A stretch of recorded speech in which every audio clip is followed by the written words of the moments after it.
First, I want to do a little bit of housekeeping. This is an open-air public meeting or public forum. I would like to speak for about 5 minutes uninterrupted.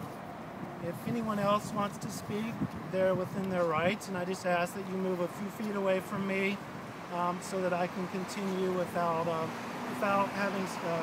being drowned out. I'm going to talk 5 to 10 minutes. I have spent hours preparing what I'm going to say. I have worked for 4 years as a professional consultant, working for more than one client, dealing with issues related to the economy and global politics. My services have value, and this is the only time that I am able, due to my schedule, to have this meeting in public before the City Council meets next month. And the topic that I want to address today is the actions and events over the last week. I'm here outside City Hall in Winston-Salem. As you can see, we're on the grass. We're not over the barricades. Earlier this week, there was an event where I understand one person was arrested and multiple people were issued trespass warnings for meeting here. And the City Council met, and there was a proposal to revise the law, the local ordinance under which the people were meeting. And I spent quite a bit of time looking at all the media coverage of it and reading online comments about what people have said. And my general impression is that the public statements imply that the people present here earlier this week found some sort of loophole, that they were using some sort of minor, quirky city law, which somehow allowed them to trick the city into speaking here. So of course I looked up that law, and I want to make clear what that law is. The law that the city is talking about is the open air public meeting law. And in the common vernacular, that law would be called the sidewalk preaching law. This is a law that, if you read it, is primarily designed for preachers and various people who have issues that they want to address the public with. And if you want to do that, for example, preach on the sidewalk, the city has a form which I brought with me. It's a little over 1 page, which you fill out in order to get a permit to speak on the sidewalk or in other various areas that might impede the flow of business in the city. Fortunately, there's an exception to this law, which says that if you're willing to move off the sidewalk, not obstruct anybody, then you do not require a permit. But just to talk about what's on the permit, we've got the name, date of birth, time, location, if you're going to be using amplification, if you're going to be collecting funds, that's it. That's what's required if I wanted to give the speech on the sidewalk there. I have to apply for this permit. If I want to come up here and give my speech, this permit's not required. It's interesting to me what's missing from this permit, which is everything other than whether I'm going to use amplification and whether I'm going to collect money. I want to speak a little bit personally about myself. What I'm saying doesn't represent the views of my employer or my family or friends or Occupy Winston-Salem. It's just my own thoughts. I was born in Winston-Salem, went to West Forsyth, graduated from Wake Forest, bought a house in the city limits in 1993, and I have paid property taxes and voted in the elections for my entire life in Forsyth County and Winston-Salem. My grandfather was a Methodist minister here, His father also was a minister in this region, and my great-grandfather was a preacher in this area, which I think was Stokes County at that time. And he was what we call a circuit preacher. At that time, there were preachers who had more than one church. There were also churches that did not have preachers, and there were preachers that did not have churches. All over the country, that was the situation, and cities and states and other municipalities found that there were preachers on the sidewalk and that sometimes their activities could be disruptive. But because of the Bill of Rights, it was necessary for the cities to make accommodations for people to express their religious views in public. And so laws like this were passed, which basically said on public property, as long as you're not causing a disturbance or impeding other people, you have a right to speak your beliefs, preach a sermon, give a political speech, criticize local officials, criticize other residents. Whatever it is that you feel is important to express, you can do that. And because of the controversial nature of what some preachers and politicians and so forth might say, it's very important that that right not be subject to approval or review by any local official. When my grandfather was around, I'm sure he probably, and my great-grandfather, he probably had some views that some people did not want to hear. He was very interested in infant baptism, for example, because he was a Methodist, and there are a lot of Baptists and other people who don't want to be preached to about infant baptism.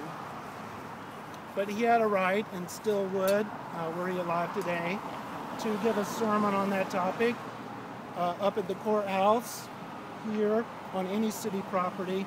And there are lots of areas like this all across the city, including right up the street. You can still see preachers at 4th and Liberty at lunchtime regularly preaching. This is a fundamental constitutional right all across the United States. It's not a quirky local ordinance that is a loophole that people are exploiting to be at City Hall. Changing the law would fundamentally change the right to free speech and freedom of religion in Winston-Salem. Changing the law to one place, not a big deal. There's another place right there in that grassy area, also within the city right away, all over downtown. There are hundreds of places just like this that belong to the city that are not on sidewalk. If I want to preach a sermon or make a political speech in any of those places, I have the right to, and the city doesn't have a right to prevent me from doing that. With that being said, if I were giving a speech and one of you, for example, started screaming at me, maybe caused a public disturbance, the police might have a right, reasonably, to say that that person should be removed because they were causing a public disturbance. That doesn't affect my right to continue my speech. If I were provoking them, maybe by cursing at them, something like that, the city might have a right to give me warnings and tell me not to provoke people if it was reasonable that a passerby would be provoked by what I was saying or the volume. But that has nothing to do with the content of what I'm saying. It's perfectly within my rights to say to a person, as happens very frequently up on 4th Street, that I think they're going to go to hell because they don't believe the way I do. It happens all the time.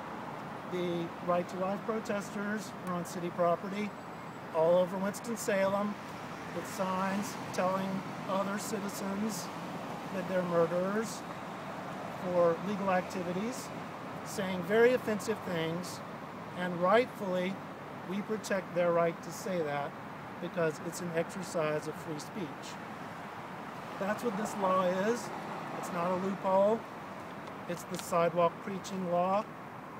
I haven't checked today, but if you go to the city website and look for it, you'll find sidewalk preaching in the description for what this permit is. That gives me the right to be here. So with that said, I want to make a few other comments about unpopular preachers. It's the Christmas season. 2,000 years ago, there was a very unpopular preacher in Jerusalem, in the surrounding area, and he was essentially homeless, wandering around, giving sermons to whoever would listen on public property. And the local authorities, who I guess you would describe as the Pharisees and the money changers, did not like what he had to say. And so they went to the local authorities, which were at a higher level, which would have been the Romans, and they said to these people, we don't have a law or a regulation to stop what this man is saying, but we would like for you to. Pontius Pilate, as I'm sure most of you know, decided to question this man, and he asked a lot of technical questions. He asked, are you the king of the Jews? Are you planning a revolution? Things like that. And Jesus answered, my kingdom's not of this earth. They asked him, should you pay taxes? And Jesus said, give unto Caesar what is Caesar's. And after quite a grilling, the Roman representative said, I can't find anything that this man is doing which is illegal. And the Pharisees and the people said, well, we still want you to stop this man from doing what he's doing. And so at that time, Pilate said, well, I can't find anything wrong, so I'm going to let the people decide. This is democracy, or in other parlance, mob rule in this case. He allowed the people of Jerusalem to decide the fate of Jesus. And of course, because they didn't want to hear what he had to say, some of them had vested interest as Pharisees and money changers. They decided to ask the government to stop Jesus from doing what he was doing. The city of Winston-Salem at this point has a choice. When they are faced with someone who is preaching to them something that they don't want to hear, they can take the role of the Pharisees, and they can go to a higher authority, and they can look for excuses to stop those people. They can have those people arrested and detained and punished and prevent them from doing what they want to do. They can go the role of the disciples and the people, and they can decide to let the people who are preaching what they don't want to hear continue to exercise their free speech. They can act as some of the many people Jesus spoke with and disagree and engage with the people, argue and debate intelligently. Or they can go the role that Pilate took, and they can wash their hands, they can put it to a vote, change laws, look for technicalities, and try to cancel out our First Amendment right to free speech in Winston-Salem. So I'd encourage the City Council and the Mayor and the law enforcement to take what I've said into consideration in the open discussion and before their debate in January about this ordinance. So that's the end of my thoughts, and now I appreciate everyone listening. Anyone else who wants to make a comment, I'll be here as long as people want to talk, and if someone else wants to make their own speech and continue on, that's fine as well. Thank you.